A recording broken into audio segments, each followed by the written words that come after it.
Hey, okay, cool. So, hi, everybody. Welcome to Babylon Bullshit, our second Ahsoka episode. Yeah. I'm Will. I'm Lilith. And thank you all for joining us. We're picking up with where we left off last time, which was after the long 2-episode intro, which was admittedly badass. It was very good. Yeah. And, of course, got Chopper being his usual self. I mean, Chopper being Chopper. Go Chop, go Yeah. Chop. And Hera, which, I mean, live action Hera. Whew. Mary Elizabeth Winstead Nailed it. Is great, and also she can get it. Yeah, she's also married to Ewan McGregor, so Daddy Wan Kenobi. So yeah, Star Wars tends to run in that family. Also, wasn't his daughter? Yeah, his daughter was in an episode of Kenobi. And she was the one trying to sell him drugs. And his uncle hilarious was Wedge. Wedge. Yeah. Mm-hmm. So Star Wars kind of runs in that family almost more than it does in like George Lucas's family. Yeah, the guy who played Wedge actually told Ewan to not take the role. Yeah, because he was like, no, because then Star Wars is going to take over your life, and Ewan was like, what's the problem? Yeah, I don't see the problem. That's not a bad thing. I don't think that's a bad thing. So I'm gonna take it. I'm gonna go be Obi-Wan. I'm gonna be a young Alec Guinness. And I'm gonna be forever remembered for that. Bye. He had to do a lot of vocal training because Ewan McGregor's Scottish, and he's very Scottish. He's very Scottish, and Alec Guinness is very famously British, very English. Yes, and so Ewan had to do a lot of vocal training to get that Alec Guinness voice. Yeah, to mimic it. And he nailed it. Oh, he absolutely nailed it. But also apparently in an interview, this is on the Graham Norton show, he said that he once chased down a bunch of his kids' friends who didn't believe he was Obi-Wan. Like drove after, like, no, I really am Obi-Wan. I believe that.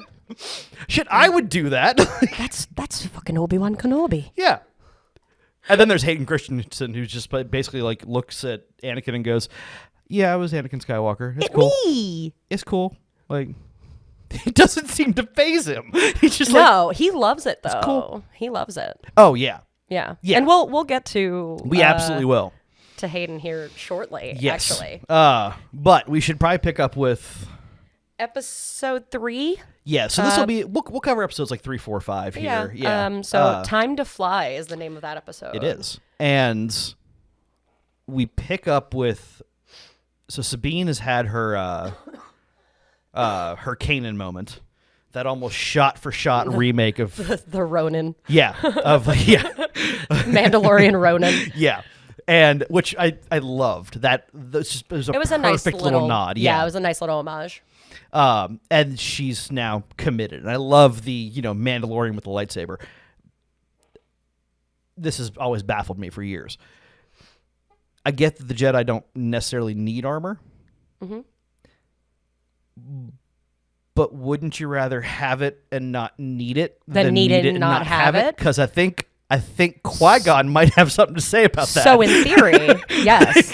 And during the Clone Wars, they do end up getting armor. Yeah, you see Jedi with armor. And then you go to like the Old Republic and like you see Jedi in full battle armor. Yeah. Like, which makes so much sense. It does. But now we've got Sabine and Ahsoka and Hu Yang. Oh, God, I love Hu Yang. I fucking love Hu Yang. What a blessing that droid is. Yeah, and he's so snarky. It's great.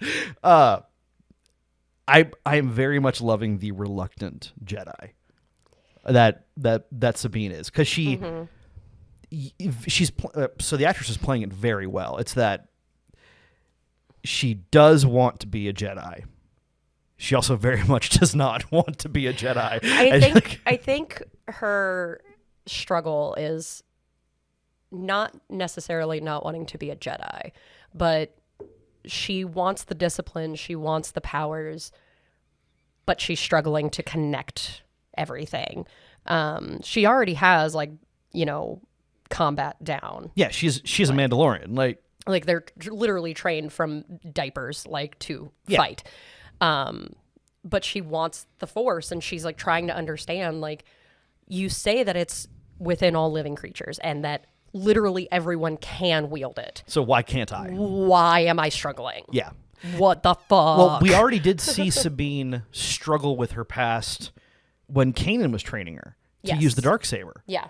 And Kanan basically had to browbeat her emotions out of her because that's who Sabine is. Right. She does not share. Like this is basically every emotion Sabine has. She puts in a little box and then sets it on fire and goes, "I'm not going to touch that." No. She is the queen of, compartmentalizing. Yeah. Everything. Yes. It's honestly amazing because I don't know how to do that. I don't either. I'm a Libra, so I'm a very emotional person. I think astrology is ridiculous, so we're just gonna run with it. And I am an astrology bitch, so I'm aware. I don't care. Do I know it's probably just bullshit? Yes. Do I care? Nope. That's fair. Because everything in my chart makes way too much sense, and I am offended by it. I'm offended by the planets. That's fair. I get that.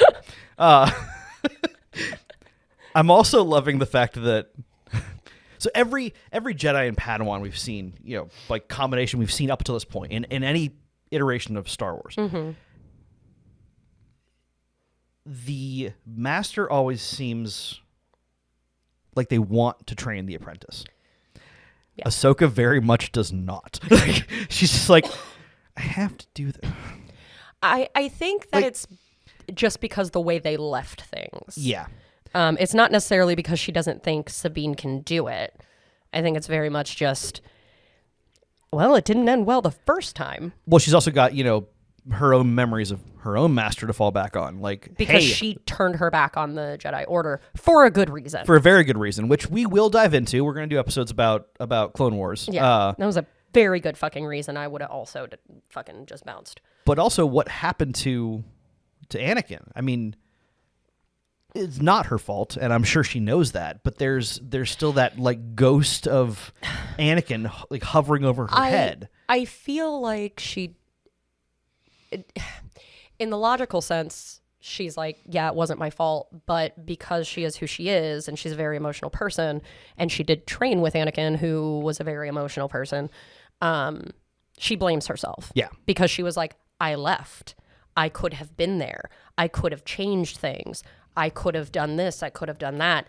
It's the same thing with Obi-Wan. Obi-Wan blamed himself for the change, and I think that, we'll touch on it soon, but we will, yeah.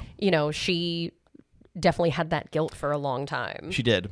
And I think that does kind of play into how she treats Sabine as a Padawan. Yeah. Is that fear of, if I fuck this up, we're going to wind up with a, Mandalorian trained dark Jedi, which, I'm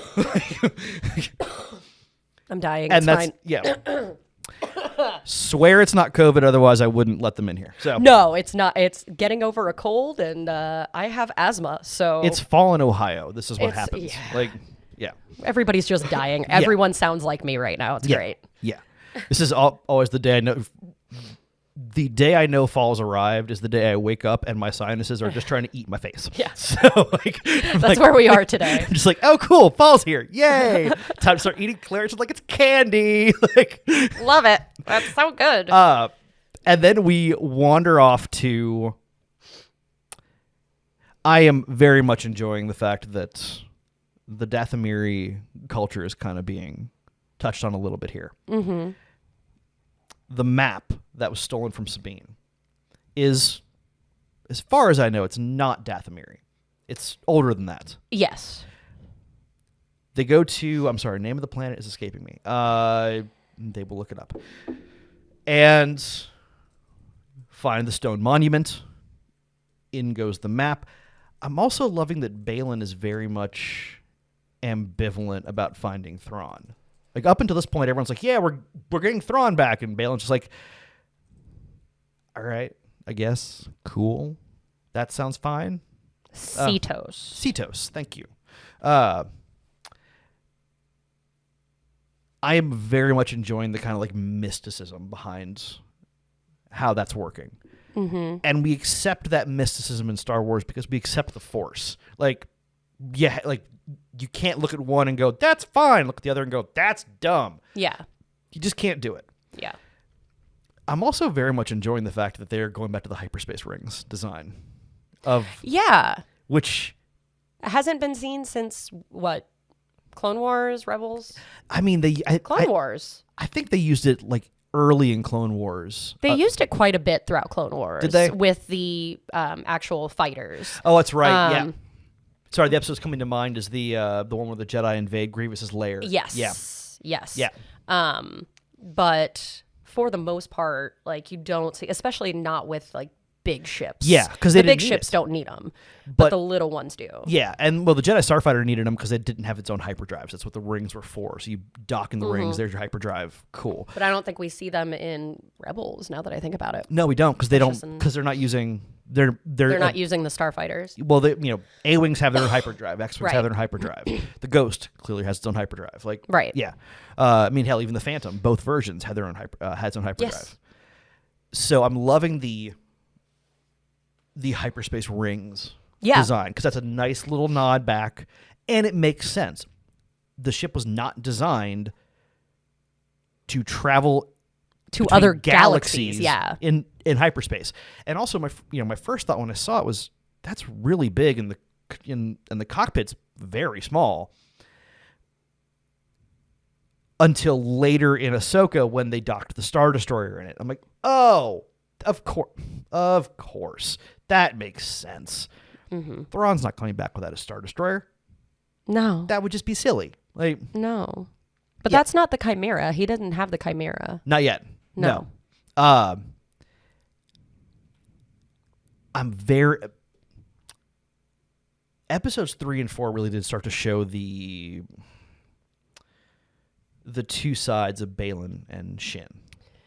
Yeah. Shin is very much, she's young, she's impulsive. She's, if the options are fight, talk, or flee, the bitch is getting stabbed. Like, right. Yeah. Right. Baylan, his motives don't seem clear to this point. He's not. I'm still not totally sure. Yeah. What he is wanting. We've seen the whole series. He very clearly doesn't give half a shit about bringing Thrawn back. No, and he even says, like, it's just a means, to an end, I guess. But, like, he is even kind of sitting there like, yeah. Well, he also says, I think it's towards the end of episode 2, when someone mentions, potentially killing Ahsoka, and he says, that's a shame. There are so few Jedi left. Yeah. His motivations are very much unclear, and I very much like that. Yeah.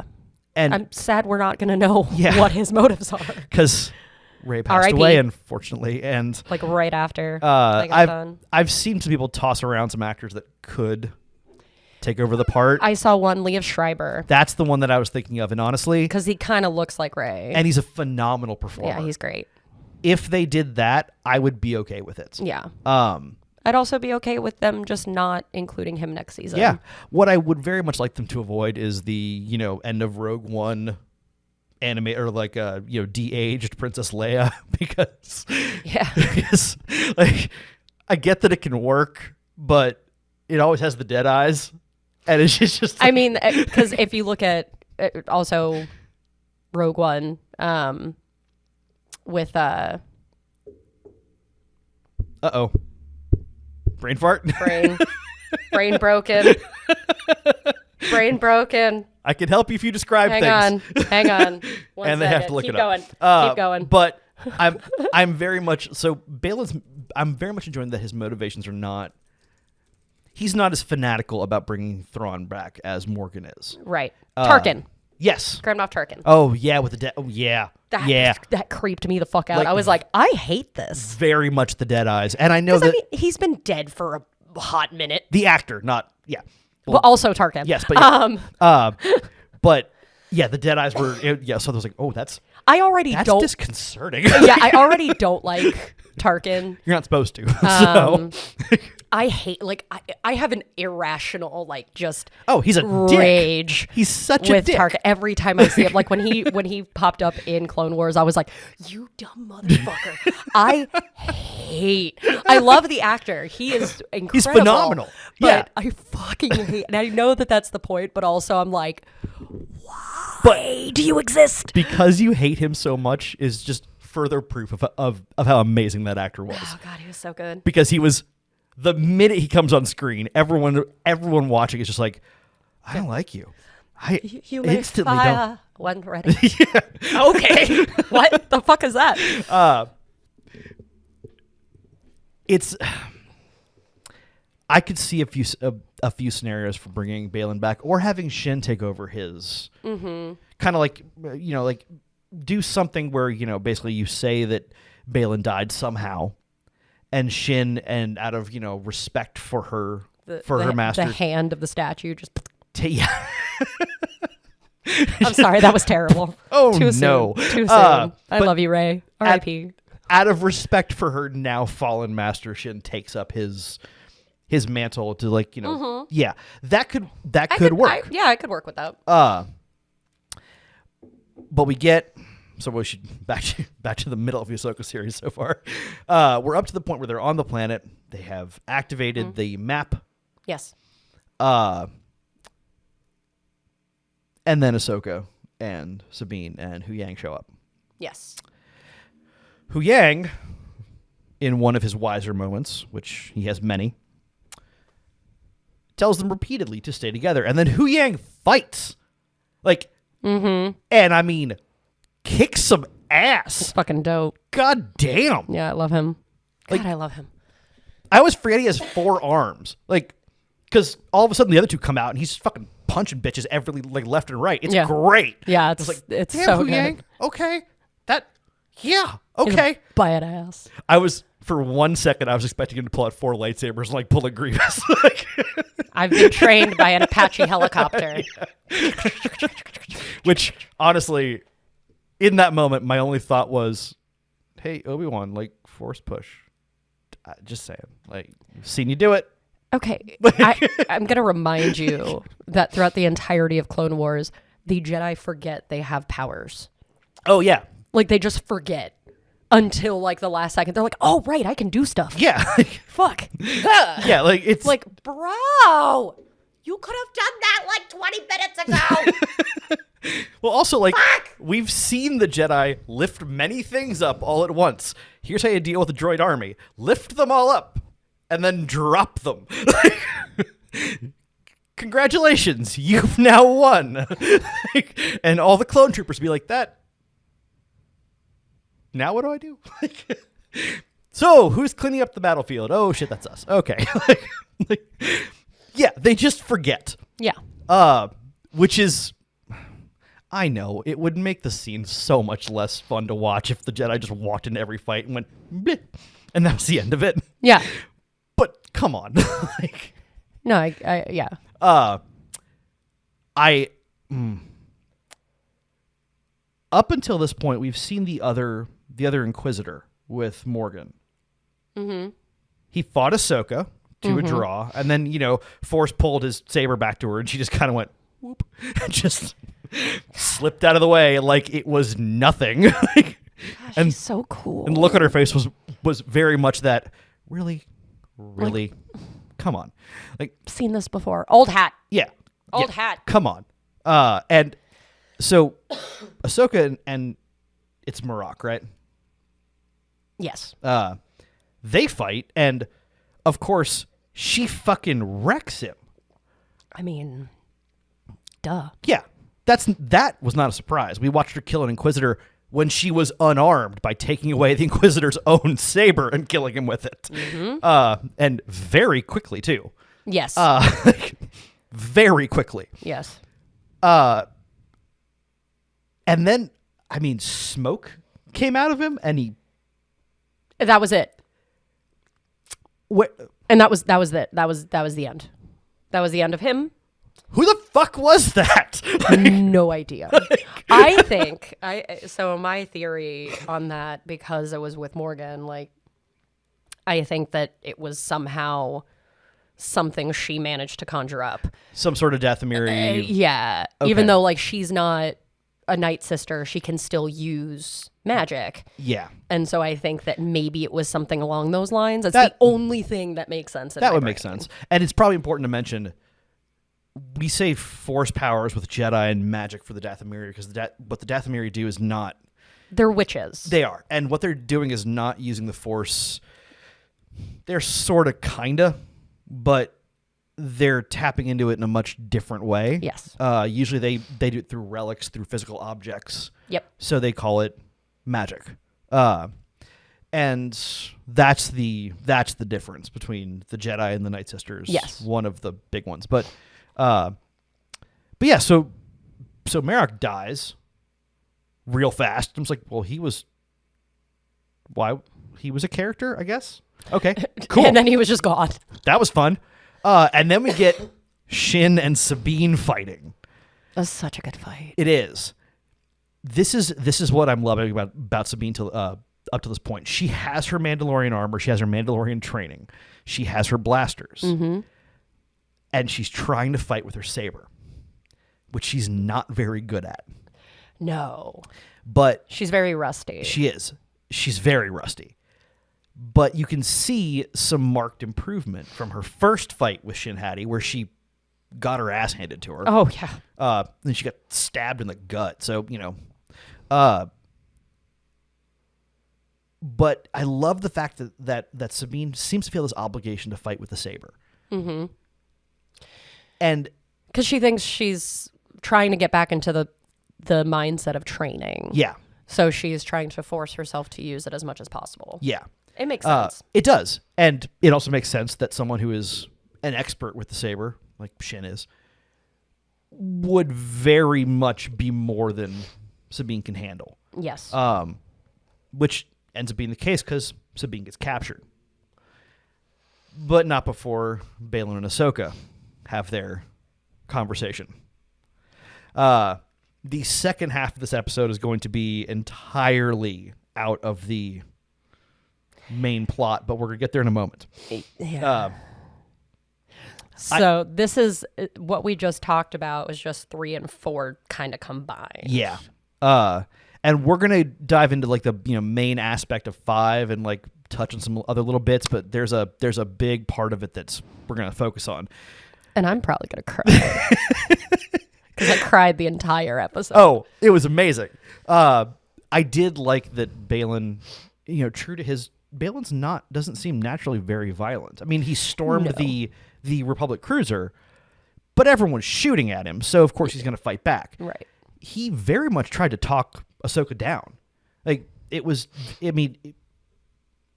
very clearly that moment of, I do not want to kill you. Yeah. Please don't make me kill you. Yeah, he's like, I'm just doing what I'm being asked to do. I'm a mercenary. I was hired to do this.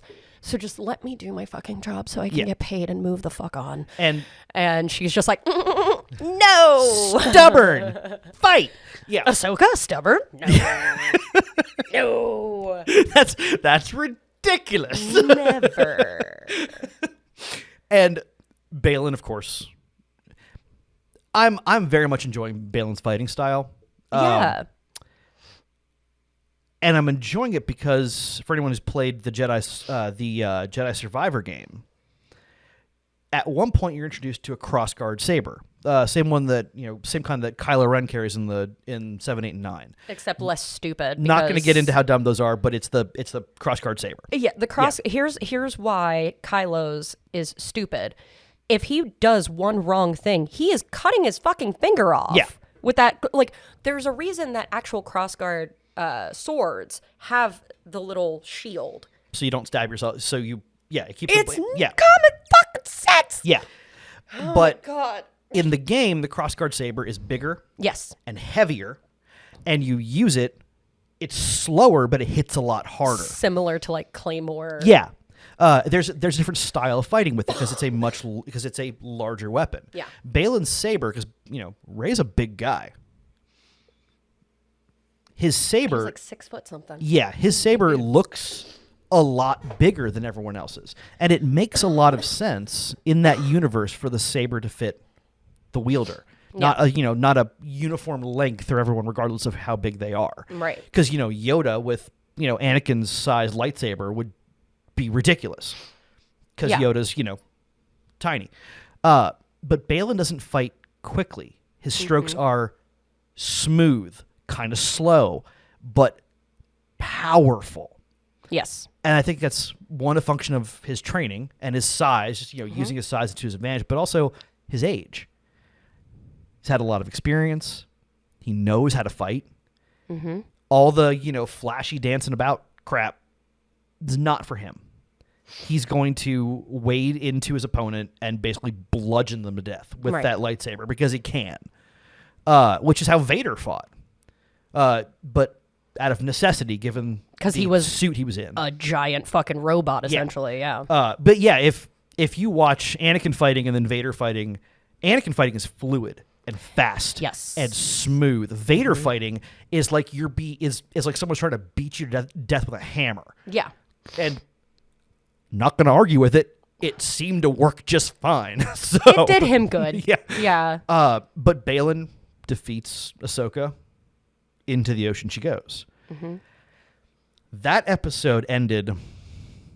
This is why I hate episodic TV, and I don't like the fact that I can't binge watch stuff. Right. Ray Stevenson was 6'3". Yeah. Just throwing that out there. Yeah. He's a big dude. He was a monster of a man. Big man, and he was like broad too. So he was a big guy. Yeah.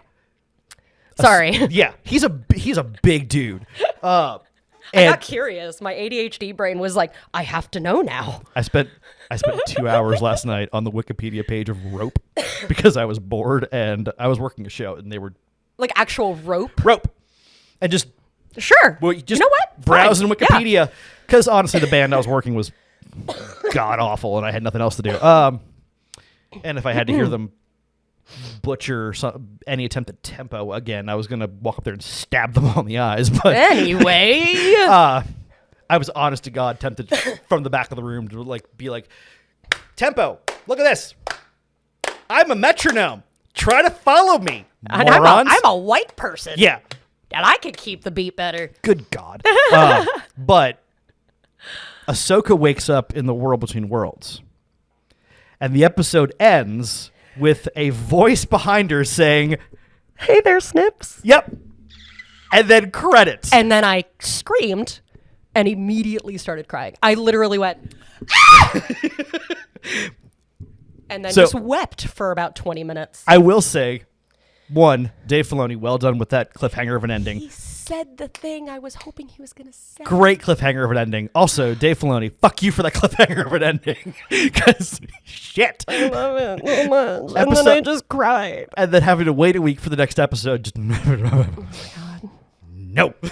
Literally cried for 20 minutes after. Not even an exaggeration. And more happened in the episode with World Between Worlds, but we're not going to spend a lot of time on the other stuff. We'll touch on some of it, but yeah, other stuff happened. It did.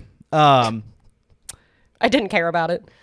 There was a couple little moments that did matter. Sure. Jason Syndulla hearing the lightsaber fight was important. That's beautiful. Which Jason got introduced to the previous episode. Yes, we did not cover him. Yes. Yeah, so Jason Syndulla is Hera's son. Hera and Kanan's son. So anyone watching Rebels thinking that Hera and Kanan weren't boning is a moron. They were banging. And so he, obviously has sensitivity. Yeah. And goes with her to try and find Aunt Sabine and Aunt Ahsoka, which I love that I'm obsessed. Yeah. Obsessed that's what he calls them. I know there have been a lot of very emotional scenes throughout the Star Wars universe. Yes. The one that hits me the hardest every time is Kanan's death. Yeah. And I know there are others that, really crush people, but that's the one that just... That one hurt. That one hurt a lot. Kills me. Yeah. It's sad, man. Well, also, the first time I watched Rebels through, we were getting to that point, and Kanan was, he was his character seemed a little weird in that episode, and I realized at that moment he's holding back all the fire, and I was like, Kanan knew this was coming. He didn't know how he was going to die. He knew he was going to die. Yeah. I think what got me was his sight coming back. Yeah, right there at the end. And he sees Hera for the last time. I'm like, I hate it. I hate it so much. Just crushed me. But Jason is Hera and Kanan's son. And he is adorable, has green hair, which is just fucking precious. He's amazing. And while Ahsoka is in the world between worlds, he can hear the lightsaber battle happening in the world between worlds. And he gets Hera's attention and is like, Mom, can you hear it? And she's just like, hear what? I just hear the ocean. And he's just like, no, really listen. Can you hear the lightsabers? Yeah. I can hear the lightsabers. And then she like really starts paying attention, and all of a sudden she hears it. And she's like, wait a fucking second. I did love there's a little moment, he doesn't make any noise, but Chopper kind of looks back and forth between them while they're having a conversation, and you can see him go, huh? Like, fuck? What are you fucking talking about? Because he can't hear it. So he's a fucking droid. He doesn't fucking know. He's just like, what the fuck is wrong with you two? I don't understand. And then, of course, the New Republic fighter captain is just like, okay, I guess we're going with that now. Yeah. Cool. She's like, we're going to go look. And he's just like, okay, but we like literally looked everywhere. And she's just like, we're going to keep looking. And he's like, okay. Okay, seems fine. I guess this is worth losing my job over potentially. Yeah, sure, why not? Fuck. But let's get back to Ahsoka in the world between worlds. World between worlds. Ahsoka wakes up. You hear this actually, and I love this touch because they, of course, brought Hayden Christensen back to play Anakin, of course. And there's Anakin, and I love that they put him in his Clone Wars armor. Yep. Which is a wonderful touch. And the first line, his first line is, "You got old." So good. Which is great because she's just like, it's a very Anakin thing to say. Yeah, and she just stands there like, are you fucking right now? Yeah, right now is the time you want to say that. You fuckface. But she's thrilled to see him, of course. Yeah, because the last time she saw him, he was Vader. Yeah, and last time she saw Anakin was when he gave her back her sabers. Yeah, but the last time she saw him, it was Vader, and she was like, I am never going to see my master again. And then there he is in all of his glory, and she's just like, what is happening? Where am I? What is going on? For some continuity here, this is taking place after Return of the Jedi, so Vader is dead. It's 5 years after. Yeah, so Vader is dead at this point. Anakin says he's going to complete her training, which... Of course, Ahsoka's like... She's like, fucking what? I've been doing just fine. Thanks, though. And he's just like, nah. Sure you have. Nah. So they fight. First of all, love that he brought back the behind-the-back saber spin. Of course. Because, of course, he did. That's his signature move. Yeah. And so they fight. And then Ahsoka has her little, haha, gotcha moment. She kicks him in the face. Yeah. And she kind of smirks. She's like, I've learned a few things. And he's like, that's adorable. And then cuts the floor, and down she goes. And then we got the coolest. Dear God, this was brilliant. Ahsoka drops through. Adult Ahsoka drops. Mm-hmm. Young Ahsoka, live action young Ahsoka, hits the ground. I wept. I was already crying anyway. And the actress who played young Ahsoka nailed it. Oh, she was great. I mean, and they nailed, first they got her green saber, because that's when it was, her single green saber. Super glad they changed her costume. Yeah, that wouldn't have been appropriate for a 14-year-old. Because young Ahsoka was, wow. Whoever designed that. You also have to remember. It's like on a list or something, but yeah. Well, you also have to remember that, when they created Ahsoka and her initial outfit, it's supposed to be more reminiscent of her actual culture. Yes. And her actual culture being Togruta, she it's very much based off of like African cultures. Yeah. Which the planet that she's from is very hot. And You're not going to wear a lot of clothes. I do understand that, but I am very grateful that they changed the costume. Yeah, they for live went action with more of the season 4-ish, yeah, outfit, the red one. But for continuity, at first Ahsoka didn't have 2 sabers. No. She had a single green saber. Yes. And so of course we see young Ahsoka appear, single green saber comes out. Cool. That's our visual cue of where we are in the Clone Wars. And It's very start. It was Geonosis. yeah. Or sorry, not Geonosis. Christophsis. Yes, battle. Yes, which was a great episode. Oh, so good. Such So a great good. episode. But that single green saber is our visual cue. This is where we are in the Clone Wars. This is where we are in Ahsoka's life. And then Anakin comes in With the short hair. Yep. So Which is cute. perfect. This is perfect. Looks like a little baby. Yeah, it's perfect. And of course, young Ahsoka is adult Ahsoka's mind now in this young body, and she's like, the actual fuck. This was our first mission together. Like, what am I? What's Yeah. happening? She's like, we've done this. Why? What the? Ha? What's and of course, Anakin's like, hey, what do you mean? What's happening? We're fighting the Clone Wars. Let's fucking go. And she's naturally very confused. I loved the jumps between time periods, Yes. like basically covering the Clone Wars.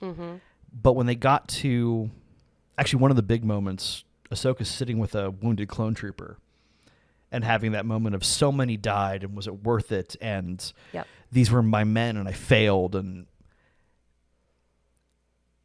that's the lesson Anakin's trying to teach her. One of a couple. She got screwed over in her training because she was thrown into a war. Anakin was not.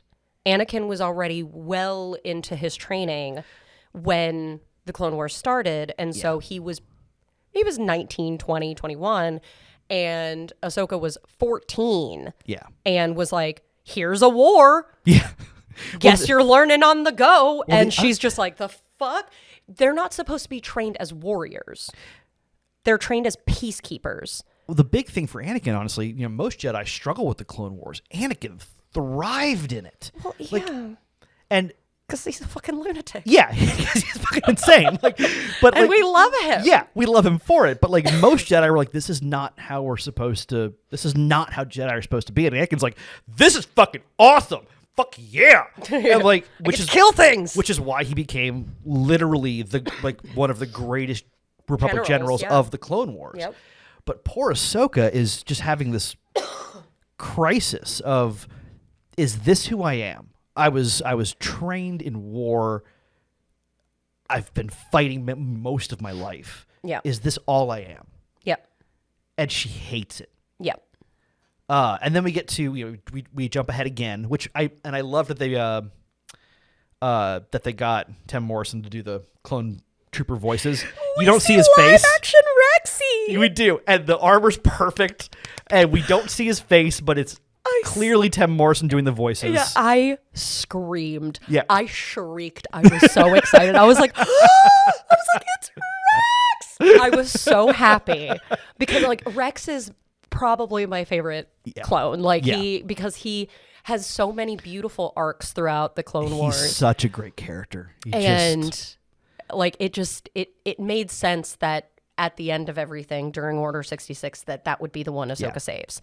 It just made sense. He was the one that she was closest to. Yeah. And of course we'll dive into this with the Clone Wars series, but I did love that of course they called her Commander, but the clones treated her kind of like a little sister. Yeah.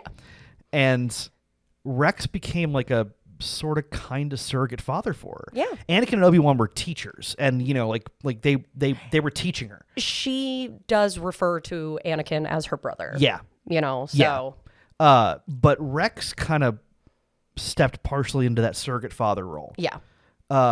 And very often through Clone Wars, he was the one to tell her, hey, I know that was hard, but you did a great job.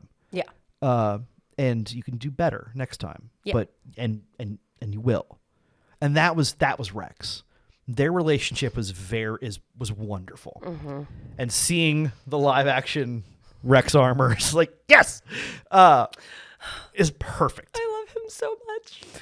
And then they jump ahead to the Battle of Mandalore. And in Clone Wars, Anakin's wasn't a part of that. Mm-hmm. So, of course, Anakin's on screen with Ahsoka. She's now got her 2 sabers, which God bless the people who handle continuity for that show. Fucking nailed it. I will say I was a little disappointed because I was really keeping my fingers crossed to see Maul. Yeah. And I didn't see it. And Yeah. I was sitting there going, are we going to see Maul? Are we going to see Maul? And then he never showed up. And I was like, oh. Ahsoka's greatest line in the Clone so Wars. Sad. She's fighting Maul. There's a break in the fight, and You'll find I have many qualities for you to dislike. Oh no, have it on a sticker. There's the other one. They stop for a moment, and she goes, "It's a good thing Anakin's not here. The way you're fighting, you wouldn't have lasted very long." She's not wrong though. No, she's not. She's not wrong. And also, the person who trained Anakin is the person who cut you in half. So, Yikes. just saying.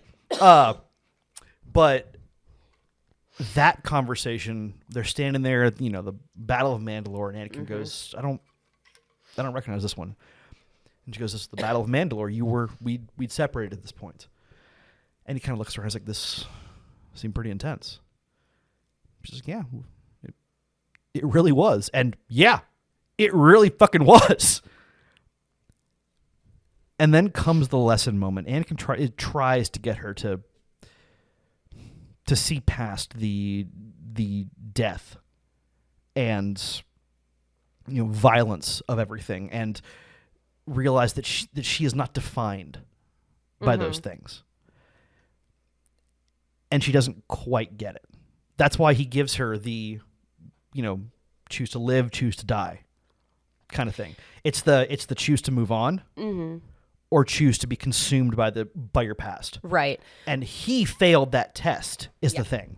And what I loved about that specific part is he goes back into that dark side for a moment to prove a point. It's because he has the control now. Well, also, but you see the Sith eyes. Yep, there it is. And which was like my favorite thing, because like he starts, fighting and getting really aggressive, and he looks at her, and you see the Sith eyes. Well, and I was like, oh, our first big visual cue. Up until this point, he's been fighting with a blue saber.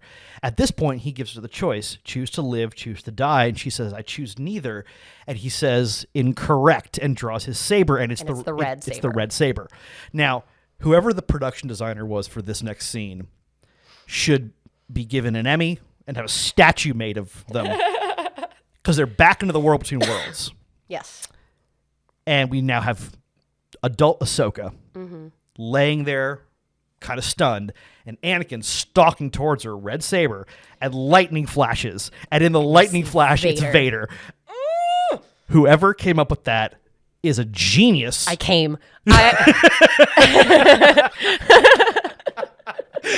was like, ah! Oh, yeah.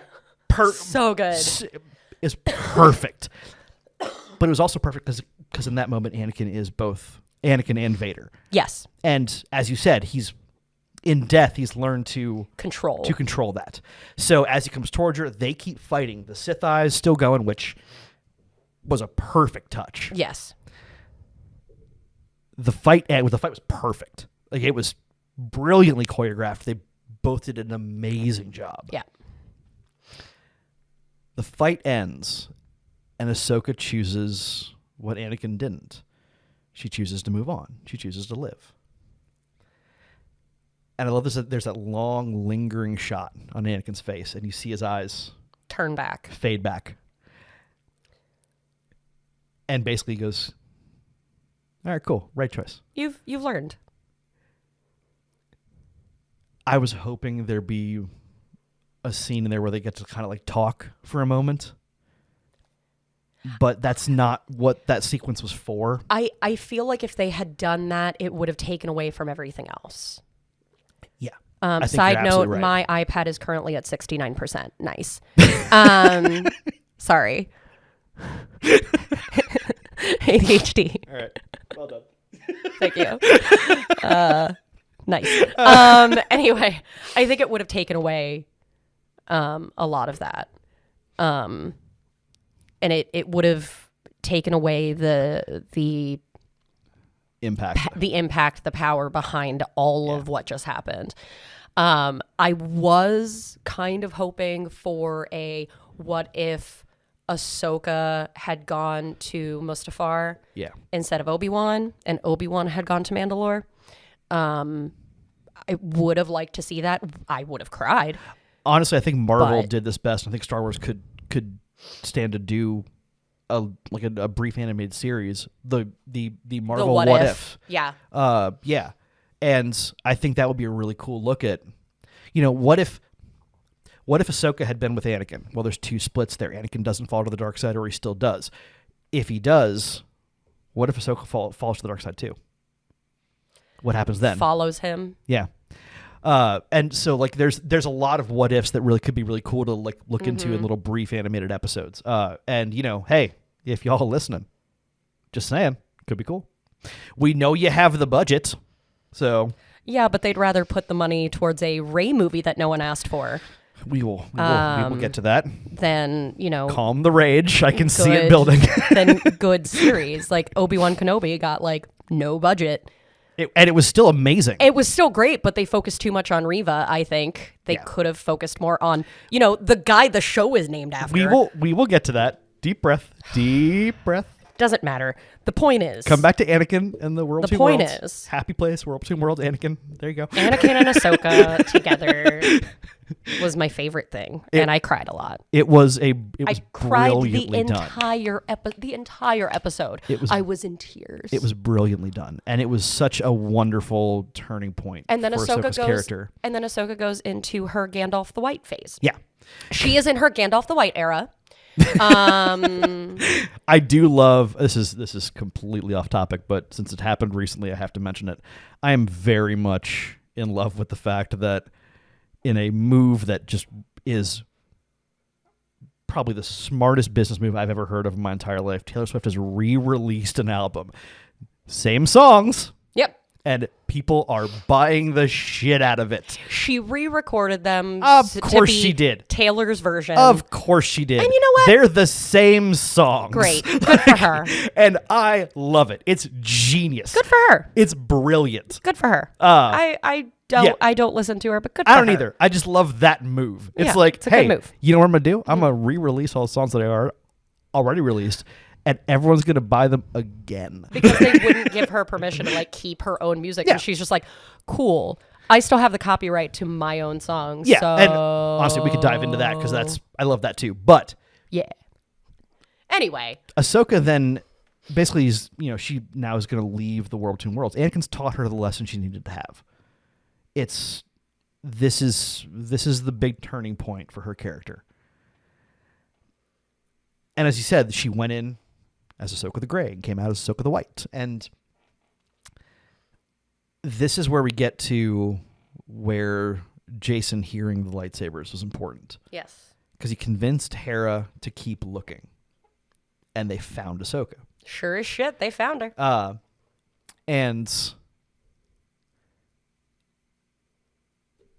first of all, this is just whoever's writing these episodes is a fucking genius. The writing team is brilliant. This is so well done. Because the first question everyone had when Jason first appeared on the screen is, "Oh, is he force sensitive? Is he really force sensitive?" Of fucking course he is. Of course he is. And we can't show him fighting or anything because he's a kid, but we're still gonna show it. So there you go. Congratulations. And I love that we got a lot of live action shots of the Ghost. Yes. Which they did beautifully. They redesigned the cockpit a bit, but I don't even cool care. With that. Yeah, I'm cool with that. There's a picture of Kanan in the cockpit, yep. by the way. It's not a clear shot, but it's in the background. It's such a nice touch. Yeah. It's such a nice touch. Ouch. Once Ahsoka recovers, and I do love that Hera's like, "Hey, you were basically dead, so could we leave?" So no, I'm good. She's like, no, we fished you out of an ocean. Yeah. Like, you ain't good. She's like, no, I'm fine. Like, I'm wiser now. Like, I'm sorry. Do Togruta have some sort of like weird ability to merge with an ocean that you didn't tell me about? Because we fished you out of one and you weren't okay. Like, right. And this is where we get to a moment that I just loved. In Rebels, they basically find out that Purgle can travel through hyperspace. Yes. Or I'm sorry, squales. Squales. My bad. And here is why I call them squales. They look like squid and whales. Also, they're referred to as space whales, which, squale. Squale. Back in Rebels, we find out that Purgle can travel in hyperspace. Yes. This is where, and at this point, Morgan and her ship are gone. They've jumped away to another galaxy, which basically leaves everyone in that galaxy going, well, balls. Like, well, fuck. Like, what do we do now? Yeah. And Ahsoka's like, why don't we use the big old space whale and see if we can't hitch a ride? Mm-hmm. And then we get the shot of Ahsoka fucking Jack Sparrowing on the wing of her ship. Fucking, I'm obsessed with so that part. great. Because again, like she got into her, Ahsoka the White era, which I'm obsessed with, and because it makes sense because she was Ahsoka the Gray, basically. Yeah. And then she went through, this final training, and then she's just like, I'm wiser now. I'm gonna wear white, and I'm like, that checks out. So she gets Symbolism is a thing. Right, exactly. And fucking Hu Yang is just like, you're gonna do fucking what? Yeah. And she's like, I'm gonna go talk to him. It's fine. I'm gonna be out here. Just like keep it steady. And he's like, you're gonna do fucking what? She's like, well, you fucking cool it. Fucking neurotic fucking droid. Jesus. This is what I love about Hu Yang all through this entire sequence. He's basically just sitting there going, what the fuck are we doing? Yeah. He's like, I do not understand. And she's just like, chill. He's like, that is not in my programming. I do not chill. She's like, well, you're about to. Fucking cool it, bud. And so I'm, of course, loving the massive pod of Purgle that they fly into. And of course, Hu Yang's in the cockpit. Like, you realize if one of them just happens to turn left on a whim, we're toast, right? Like, she's like, it's fine. It's fine. Don't worry about it. Don't worry about it. And just little continuity here. Sabine was on the ship with Morgan when so she's a prisoner. She's been taken, and she's very much alive. Yeah. I was wondering what they were going to do with were they going to land on the Purgle and then go that way and no. Into the mouth. We are gonna Jonah this shit and just into the mouth and off we go. And of course, that's when the New Republic ships show up. And Hera basically calls them and goes, hey, there's a big old pot of space whales coming at you. They ain't gonna move. You need to not be where you are. Yeah. Otherwise, bad things happen. Because, big old space whale versus your ship. Yeah. No. No. You need to get the fuck out of the way. And they do, slowly, which this is one thing Star Wars does very well. Inertia is a thing even in space. Big things need a lot of energy to actually move, which means bigger things in space will move more slowly. No. What are you talking about? Yeah. It bugs me in a lot of sci-fi when you see a giant ship go bloop and just turn a dime. You're like, that's not how it works. Think of a ship in an ocean. Yeah. You're not turning on a whim. Well, they can't turn on a dime. Even if it's at a dead stop in space, you'd need a thruster to begin moving you this way. Correct. So the thruster would have to engage, and then you'd have to gain momentum as you move. You don't go from a dead standstill to full speed right away. You have to pick up speed. And the heavier an object is, the more thrust it needs to get up to speed. So that's, yeah. And Star Wars does this with capital-sized ships very well. Yeah. They move slowly. They can go really fast, but they are have to pick up speed. Yeah. Yeah. Actually, the show that did Space space physics and like space combat vessels, the Battlestar Galactica remake. Yes. That they nailed it, but we will do a whole series on that too because I love that show. So the Republicans basically showed up to take Ahsoka into custody because she wasn't supposed to go and she went, which classic Ahsoka. If anyone's hearing a little, puttering noise, that's my coffee maker. Sorry about that. We have to have coffee, otherwise. It's the only way I can handle you for long periods of time. Honestly, we wouldn't be doing this podcast if there weren't coffee. Like that's accurate. Yeah, and I mean, coffee. This is like my 5th cup of the day already. Yeah, so. I think this was my 3rd. I'm very behind. I need to get more coffee after we're done with this episode. I love that while they're waiting to the Purrgil make their big cinematic move out of the planet, and of course in the ship, Hu Yang is looking around like, this is what the fuck are we doing? I don't like this. And Ahsoka's like, it's fine. Yeah, dude, chill. Just hey, remember when you said they would crush the ship while I was outside on the wing talking to him? Yeah. Didn't happen. Yeah, we're good. So maybe Hu Yang. And then the Purrgil going to hyperspace, and I do love that they kept they kept that original design of how it goes down their tails, and I love the idea in that universe that travel through hyperspace began with a living creature. And people learn to mimic it. It makes sense. Yeah. Because there are things in our real life that, animals were able to do, and we managed to mimic things. Yeah. And so we just did it. And that's what I love about Star Wars so much. There is most things in Star Wars make sense. Yeah. Something that actually George Lucas said during the making of the originals is that he wanted to see weld marks and rivets and things on spaceships so you could see how they were put together. Mm-hmm. And it makes everything seem more real, makes more sense. Yeah. And while I do love Star Trek so much, you have to make a lot more technological assumptions about that. Right. Which I'm fine with, but Star Wars kind of granularized that, and you see how everything works. And I think the biggest difference too between those two is Star Trek is very much set in the future. Yes. We know it is in the future. Yes. Star Wars, we don't have an actual base of when it is, because in the beginning it says a long time ago in a galaxy far, far away. So it could have been set at any point in time. It doesn't matter. That's the beauty of it. It doesn't matter when it's set. Yeah, exactly. It doesn't. And so it makes sense that especially the early ones, with 4, 5, and 6, that everything looks a little bit more janky because they're still trying to figure shit out. Well, also that works contextually because the rebellion is having to scrounge parts and stuff. Right. Yeah. Exactly. So the fact that the fighters look a little janky makes a lot of sense. Exactly. Yeah. Yeah. And this is something in Star Wars. I mean, they kind of stumbled into this as technology got better, but it makes sense that we see the Y-wings in Clone Wars that have all the armor on it, and we see Y-wings in the originals that are the skeletal one with no armor.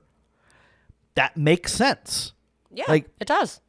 Makes a lot of sense. Armor is more weight. It makes it go slower. It's also one more thing to have to do maintenance on. Correct. If it's not really helping, fucking take it off. Yeah, there's no reason to have it. Yeah. And as Star Wars has repeatedly proven, armor on basically anyone who's not Mandalorian is basically useless. Yeah, it kind of is. It kind of is useless. Armor is decorative. Yeah. But when we end the middle of Ahsoka with the New Republic and Hera basically going, whoops, I don't know where they went. And we're going, hey, whoopsie doodle. Where'd Ahsoka go? And Hera going, and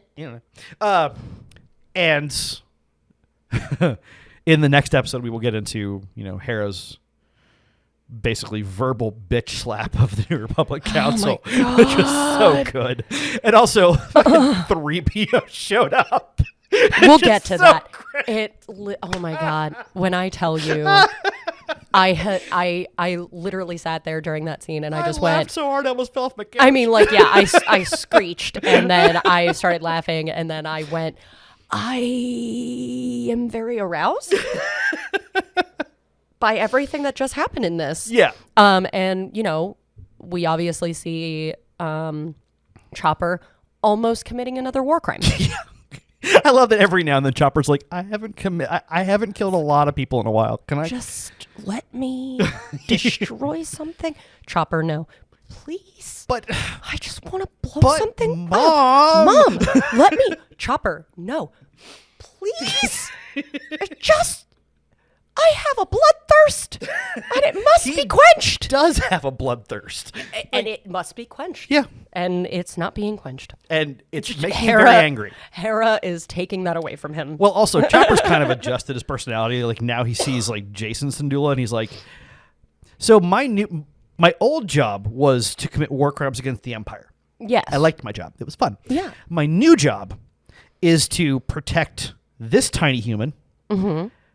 And if I can toss in the occasional war crime now and then, you know, that would be super. Be cool, but mainly protect this one. Child. Yeah.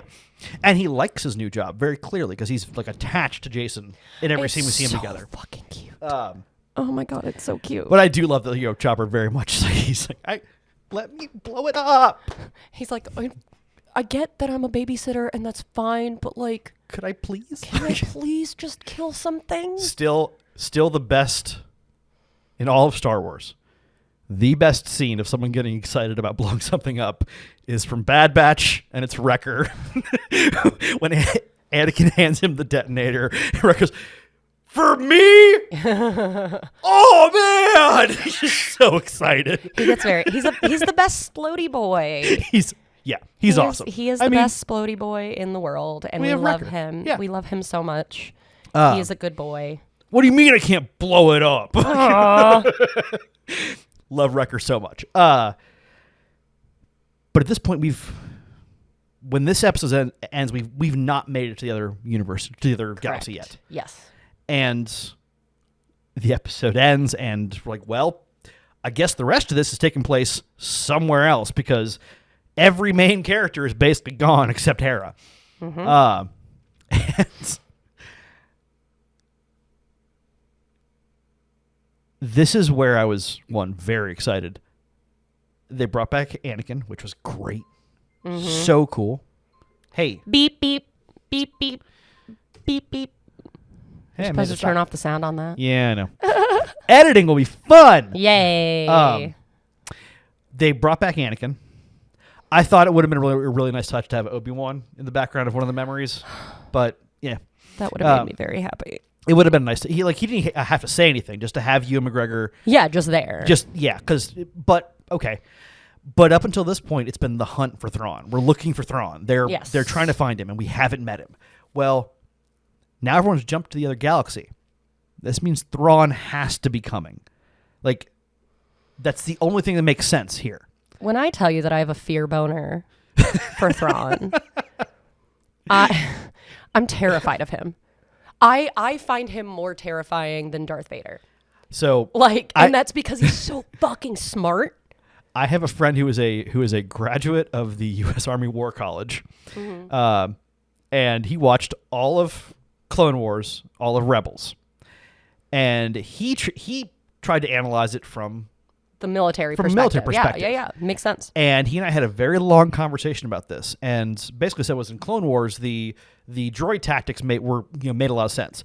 Take all your firepower and drop it on the enemy as quickly as possible, right? Because you can make more droids as fast as you want. So literally overwhelm with firepower. Yeah. Clone tactics made a lot of sense because they have a finite number of troops and it takes longer for them to make new ones, so they had to fight a lot smarter. Right. Thrawn's tactics at first never made sense. At first. And then as like scenes and episodes would unfold, my buddy would be like, he was always 20 steps ahead of everyone, and no one knew how he was doing it. And how my friend put it is, Thrawn plans out 35 different things that could happen. If I take this one step forward, here are the 35 things that could result from that one step forward. Here are the 7 or 8 most likely. Yeah. I'm going to plan for the 7 or 8 most likely. Mm-hmm. And then when those things happen, I will have a plan to proceed from there. And Thrawn has every step planned.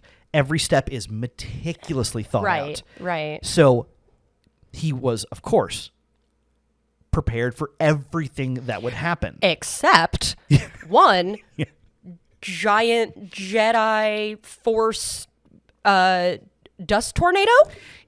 Yeah, that was a weird one. He went, what the fuck is this? Honestly. And then the squales. He had no idea. Can't say, like, what? Can't say I blame him. Those were probably in the options that he went, I'm not going to think about these because that's not going to happen. Yeah, and then it happened, and then he went, the balls? I loved the episode where he goes to, Chopper Base. They find the base. All of that starts happening. And, like... His strategy is perfect. Yeah, but the look on Thrawn's face when this giant force dust tornado just comes out of nowhere, and he's just like, what? Well, also, Thrawn... Where the fuck? Thrawn's he had plan... no idea. Thrawn's plan at Chopper Base would have worked perfectly if not for two things. One, the Bendu. The Bendu. And two... one of his captains deciding, I've had enough of this shit, I'm attacking them. And Thrawn going, no, you bleeding moron. Do my plan or I will kill you. Right. Which he didn't actually have to because the rebels they took care of that for him. Fine. But this is what I love about, and if you read the novels that Thrawn's in, Thrawn is calculating. He's not necessarily evil. Yeah. He's just he has a goal. Uh-huh. He has identified the steps he needs to get to that goal, the obstacles in his way, and plan for all of them. And one of the things that I love, I'm currently I just started the first book of the Thrawn Ascendancy. Ooh, yeah. Those trilogy. Such good ones. So I've read the original Thrawn trilogy, obviously. Several times. And audiobooks are easier for me right now because ADHD. Yeah. It keeps me more focused. I don't know. It's hard to explain. Anyway, but yesterday I started the first book of the Thrawn Ascendancy trilogy. It's hard to stop, isn't it? And Mark Thompson, first of all, is an absolutely brilliant voice actor. He is. He nails Thrawn's voice because these were written after Rebels. So he is obviously trying to mimic Lars, and he's nailing it. It's perfect. It's absolutely perfect. But I just got to a part where he is with another Chiss, and after the first book is split up into like present day and then memories of when he was going through the academy. Side note, Chiss is Thrawn's species. Yes. That's why he's blue. Yes. And so he was accused of cheating, and the captain of the ship that he's on got him out of it because he proved that he didn't cheat. He has no need to. No, he's just fucking brilliant. Yeah. And so he thanks her by taking her to an art gallery. And she's just like, the fuck are we doing here? And this is the thing I love about Thrawn so much. Right? Yes. So he is, taking her through and explaining how by analyzing the art, he is able to tell how certain species, how certain races are going to fight. And she's just like, bet. So she does art on her free time and does like wire art. And so she takes him back to her quarters to be like, okay, go ahead, look. And now we're going to spar. And he fucking pegs her immediately. Yeah. She tries to change up her tactic, which allows for a couple of blows.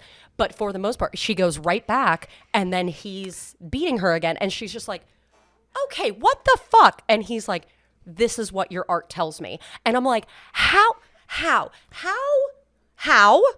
You fucking brilliant piece of shit. I absolutely, I adore Thrawn. And what is so infuriating about him being so attached to the Empire is that he would be such an asset to the Republic. Yeah. Such a fucking asset. And it's so fucking frustrating because I'm like, you're so brilliant. You could help the New Republic so much with war tactics, with anything. and then you're sitting here going, nope, Empire. I'm Yeah. like, fuck you. You fucking brilliant asshole. I absolutely, I think Thrawn is the best villain Yeah, I could in not Star agree Wars. more. Like, and yes, Darth Vader is menacing and terrifying, all of that, because he's big. He's big. Palpatine and he's powerful. is, has a cackle, I guess. Yeah. Like he has fucking Do it. he has lightning fingers. Like, sure, Yeah, that's scary. Yes. But Thrawn is calculated, Yeah. and he's brilliant, and he is monotone. See what I And nothing is more terrifying than somebody who doesn't yell, what I loved. even when they're mad. Oh my, yeah. Okay, first I have stories about that.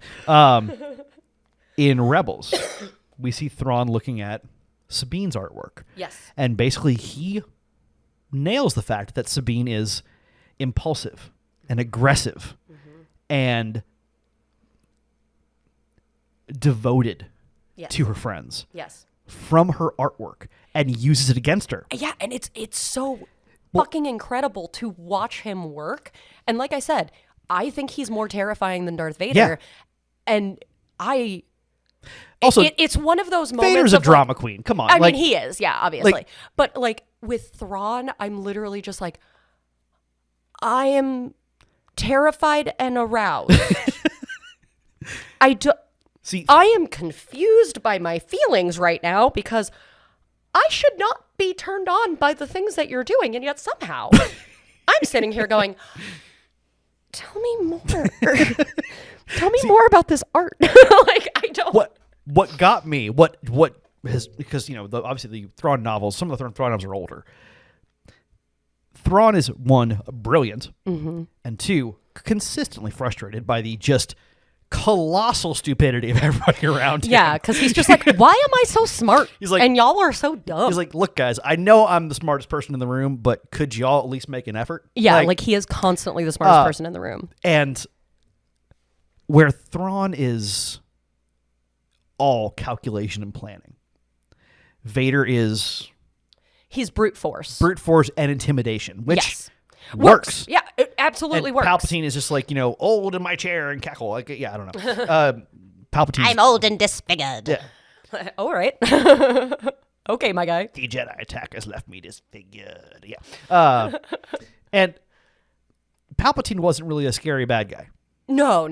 He was very calculated as well, and like played everyone like a fucking fiddle. Of my course. God. And the way long conned that the shit. way Like, he played Dooku. Oh my Jesus God. fucking Christ. yeah. Holy Jesus. But Thrawn's thing is, he's, Palpatine was always after power. Yes. Thrawn is not after. Thrawn is after. Thrawn has his goal. Mm-hmm. He does not care if he gets credit for it, if he gets power out of it. No. If he doesn't care, he wants to bring the Empire back. Right. That is his goal.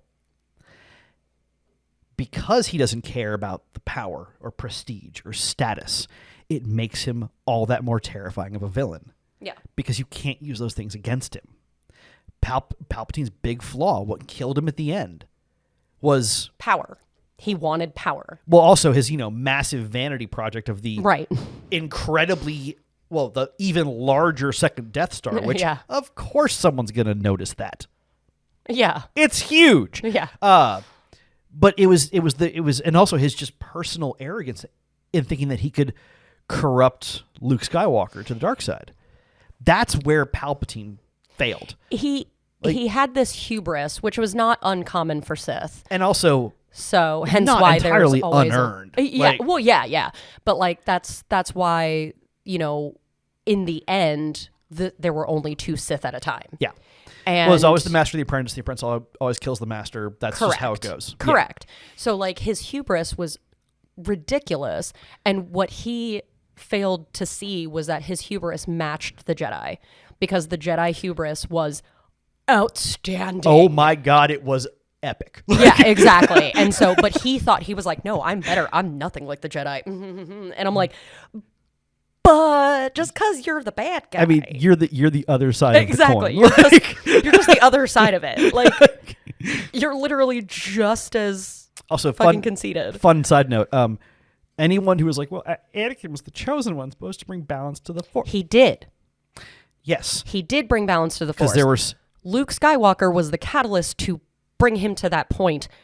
It does not matter. No, Luke Skywalker was not the chosen one. Anakin Skywalker was always the chosen one, even when he was Darth Vader. Suck my butt. The balance in the Force means light and dark. Exactly. There has to be both for balance. Hence why Luke became the most powerful Jedi in the galaxy, because he managed to find that balance. And, well, he found that balance because, and we will get into this later, but Luke fell to the dark side. For a moment, yeah. And came back. But we will get into that because we're tangent ADHD brain. We're well over. We do that. So... But our next episode, we're going to do 2 more Ahsoka episodes. One, we're going to just, the new planet they find themselves on and what's happening and all that. We're going to devote an entire episode to the finale because it needs It's a lot. It's a lot. A lot happens. And this is all in preparation for season 2 of Ahsoka, which now that the writers and actors strikes are both over. Thank God. I have heard from people I know who work in the industry that season 2 has been greenlit. Don't know where it is currently. Yeah. I would assume very early in pre-production at this point. Oh, yeah. Today is a Sunday. The actor strike ended this past week. So, on Wednesday, I think? Yeah, something like that. So, yeah, they couldn't even talk to the actors until the strike ended. So, yeah, very early in pre-production. Because they kept trying to fuck them over with AI bullshit. Yeah, we will honestly kind of want to do episodes about that too. But holy shit. But we will do 2 more Ahsoka episodes, and the final one is going to be just episode 8. Honestly, just the last half of episode 8 mostly, because there's a lot. There's a lot and a lot of they dove deep into some lore, some wonderful throwbacks to other things, and we will absolutely get to them. For everyone who's watched our previous episodes, we keep saying we hope that you enjoy seeing our videos on our Patreon. At this point, we are basically just doing audio. We're making video, but let's be struggling with the right equipment. Yeah, correct, because the equipment that we have is not stellar. Mics, recording software, great. Yeah, cameras, not so much. Because we are financing this literally out of our own pockets, which means every now and then we throw some money at it if we can. But unfortunately, we're both poor. Yeah. So, on that note, in the meantime, until our next episode, if you would like to sign up for our Patreon, right now it is live. Yes, it is. Currently, we only have one tier, and it is $5, and you will get the video. And at whatever quality it currently is. Right. And any other, extras that we start to think of. We'll do little mini episodes about, Chopper's backstory. Yeah. We're gonna do some small episodes. Currently right now, you'll get like ad-free podcast episodes. Eventually Discord access once we have enough people signed up. Yeah, once it makes sense to have a Discord, because right now the Discord would just be you and me talking to each other. Exactly. So I will create the Discord once it is actually worth making. But you will get the Discord access, and so please sign up so that we can create more tiers, so we can provide you more things, and give us money so that we can throw it back into the podcast, because we're not going to pocket any of it. Yeah, honestly, for equipment. We're not doing this podcast to make money for ourselves. Money goes back into equipment, into merch, into eventually we'll start doing episodes live at cons and things like that. And that's what we want to roll all the money back into. First things first would be to replace my ridiculously crappy cameras, because these I just had lying around when we decided to do this. Yeah, so we definitely want to replace these cameras because they're garbage, and I look like I'm in a hostage video. Honestly, also sorry that I look homeless in this one. Jesus. I mean, you're getting over being sick. Yeah, that's true. I've had no desire to put eyeliner on. I was like, me either. I'm like, that sounds like work, and I don't want to. But yeah, so. Eventually, once people start subscribing and we get First thing is better cameras. Then it's gonna be merch. We're gonna do Babble and Bullshit T-shirts, coffee mugs. Are the two I want to do. Coffee mugs because we like coffee. Our potentially unhealthy love of coffee. Yeah. Stickers, buttons, things like that. Little things. I thought you were gonna stop at butts. I was like, what are we gonna? Yes, what are we? Butts. What the fuck? So yeah, definitely give us your money. Like I said, right now there is only one tier, but it's $5 a month. Yeah, we will add more tiers as we get more members, so that we can add more fun things for you. And honestly, tell your friends about Babble and Bullshit. A lot of our merch, once we have it, will be available to anyone, regardless of whether they're a member of our Patreon or not. Yeah. So yeah. And in the meantime, we are on YouTube. You can find us at Babble and Bullshit on YouTube. And also on Instagram at Babble and BS. Does Instagram won't let us swear in handles? So lame. I mean, no, it's not. Instagram's great. Thanks for it's yay meta. That's so good. But if you do send a message to the Babble and Bullshit Instagram or even on the Patreon, you'll be talking to me. Yeah, you want that. You want that. Yeah. I'm not even gonna qualify that. That is the correct choice. Yeah. So please follow us on both of those things. And yeah, I think that did we plug everything that we needed to plug? I think that basically covers it. Yes, it does. Thank you all for joining us for this Ahsoka episode. Yeah, thank you so much. Please feel free to check out currently our only other Babble and Bullshit series, Hopeless and Bitter, if you need some dating advice and you did not ask for. Some of y'all fuckers need it. Yeah. Not that we're really good at dating, but so it's fine. As you can tell, we're giant Star Wars nerds. Yeah. The fact that I've had sex ever in my life is honestly a miracle. Not just because of the Star Wars thing, but just because of who I am as a person. I was gonna say your general disdain for just like everyone around you. Yeah, just humanity. The fact that I've ever had sex is honestly amazing. But please feel free to join us for our other podcast. It is honestly just a comedic look at dating in general, and it's fucking hysterical. Yes. We're pretty funny. Yeah. What we lack in dating expertise, we make up for in the fact that we are ridiculous. Yes, accurate. And thank you for joining us for this episode, guys. We will see you for the next one. See ya. Bye.